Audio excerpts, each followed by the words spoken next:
ভাৰতীয় জনতা পাৰ্টিৰ সন্মানীয় প্ৰধানমন্ত্ৰী নৰেন্দ্ৰ মোদী ডাঙৰীয়াদেৱে আমাৰ নাৰী শক্তিক সন্মান জনাবৰ উদ্দেশ্যে নাৰী সশক্তিকৰণ সবলীকৰণ আৰু নাৰীক সন্মান যচোৱাৰ উদ্দেশ্যেৰে যি নাৰী বন্ধন অধিনিয়মৰ সংশোধনী আইন আনিছিলে যোৱা এপ্ৰিল মাহৰ 16 তাৰিখে সেই আইনৰ সম্পূৰ্ণ বিৰোধিতা কৰিলে আমাৰ বিৰোধী কংগ্ৰেছ দল আৰু সহ দল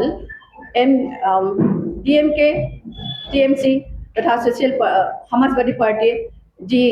তুচ্ছ তাচ্ছিল্যৰে বিভাজন কৰিলে আমি সমূহ মহিলা আজি যিটো মৰ্মাহত হৈছোঁ এইটো আমাৰ অতি দুখৰ দিন যিখন দেশত নাৰীক সন্মান কৰা হয় য'ত আমাৰ অসমৰ দৰে নাৰীক আজি আমি যদি চাওঁ আমি অতীতলৈ চালেও আমাৰ শ্ৰীমন্ত শংকৰদেৱ গুৰুজনাই ভাগৱত শাস্ত্ৰ লিখোঁতে কৃষ্ণৰূপে দৈৱকী বুলি মহিলাক সৰ্বোচ্চ আসন দি ভাগৱত শাস্ত্ৰ আৰম্ভ কৰিছিলে তেনে এখন দেশত আজি কংগ্ৰেছে যি নাৰীক অপমান কৰিলে সেই অপমানৰ কাৰণে আমি ধিক্কাৰ দিছোঁ কাৰণ নাৰীৰ সংশোধনী আইন বিধেয়কখনে নাৰীক যি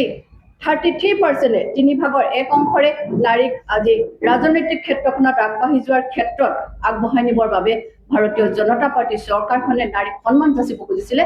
কংগ্ৰেছে তেওঁলোকৰ যি নেপোটিজিম তেওঁলোকৰ যি পৰিয়ালকেন্দ্ৰিক ৰাজনীতিক তেওঁলোকৰ অৱসান হ'ব বুলি সাধাৰণ মহিলাসকল আগবাঢ়ি যাব বুলি যি বিৰুদ্ধাচৰণ কৰিলে আজি সমগ্ৰ ভাৰতবৰ্ষৰ নাৰীসকল আজি মৰ্মাহত হৈছে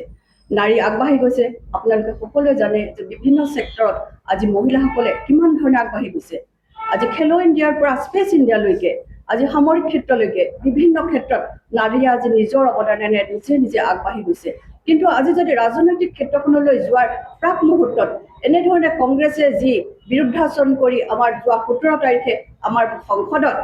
যি তেওঁলোকে দেখুৱালে বিৰুদ্ধাচৰণ এই বিৰুদ্ধাচৰণ আজি ভাৰতীয় নাৰীয়ে কেতিয়াও সহজভাৱে মানি ল'ব নোৱাৰে আৰু আমিও কেতিয়াও এই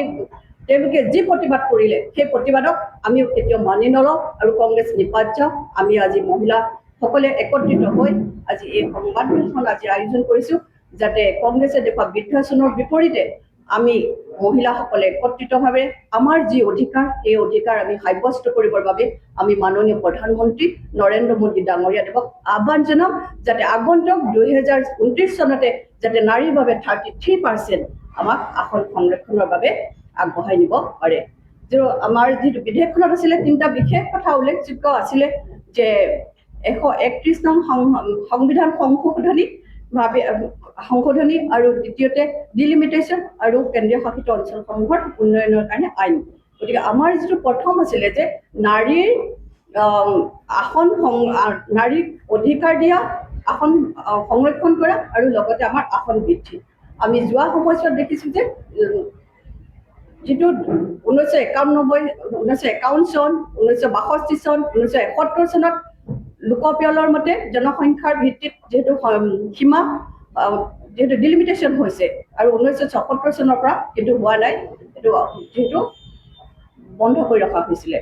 আৰু জনসংখ্যা সেই সময়ত 1976 চনত ভাৰতৰ জনসংখ্যা আছিলে 54 কোটি আৰু আজিৰ তাৰিখত সকলোৱে আমি জানো যে 140 কোটি ভাৰতৰ জনসাধাৰণৰ যিহেতু সংসদৰ সংখ্যা কিমান হৈ আছে 543 জন গতিকে 543 জনৰ 144 জন 543 জনৰ পৰা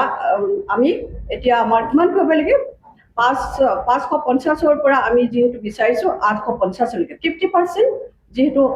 বৃদ্ধি কৰিব লাগে যিহেতু আমাৰ এইটো বৃদ্ধি হোৱা নাই গতিকে আমি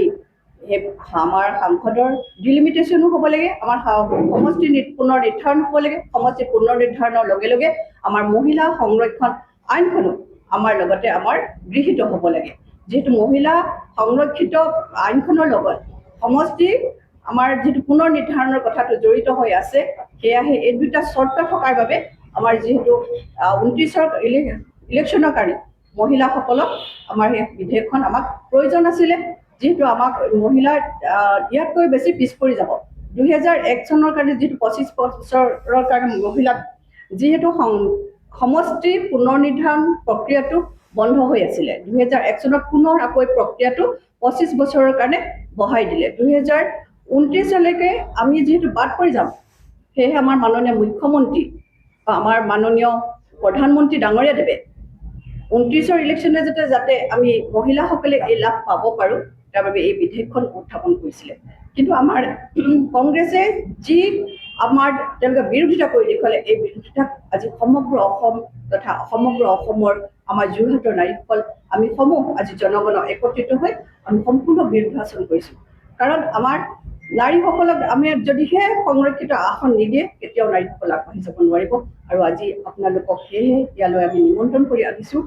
যাতে আমাৰ এই সংবাদমেলৰ যোগেদি আমি কংগ্ৰেছৰ যি বিৰোধিতা কৰিছোঁ তেওঁলোকে আমাক যি আসন মহিলাৰ আসন সংৰক্ষণত তেখেতসকলে আমাক বিৰোধিতা কৰিলে আমি তেখেতসকলক বিৰোধিতা কৰিছোঁ যাতে কংগ্ৰেছ নিপাত যাওক তেওঁলোকৰ যি পৰিয়ালকেন্দ্ৰিক ৰাজনীতিবাদ সেই ৰাজনীতিবাদ নাৰীবাদে তেওঁলোকক আজি সম্পূৰ্ণ তেওঁলোকক আমাৰ নাৰীসকলে তেওঁলোকক যি ভোট বেংক হিচাপে ব্যৱহাৰ কৰে সেই ভোট বেংকৰ পৰা কংগ্ৰেছ তেওঁলোকে নিপাত যাওক এইখিনি কথাকে ক'লোঁ আৰু আমাৰ আজি মাজত উপস্থিত থকাৰ বাবে আমাৰ যোৰহাট জিলাৰ সমূহ আমাৰ সাংবাদিক বন্ধুসকলক মোৰ তৰফৰ পৰা আন্তৰিক ধন্যবাদ আৰু কৃতজ্ঞতা জনাইছোঁ আমাৰ মাজতে উপস্থিত আছে যিহেতু আমাৰ যোৰহাট জিলাৰ মাননীয় সভাপতি आप देख रहे हैं ABPN न्यूज।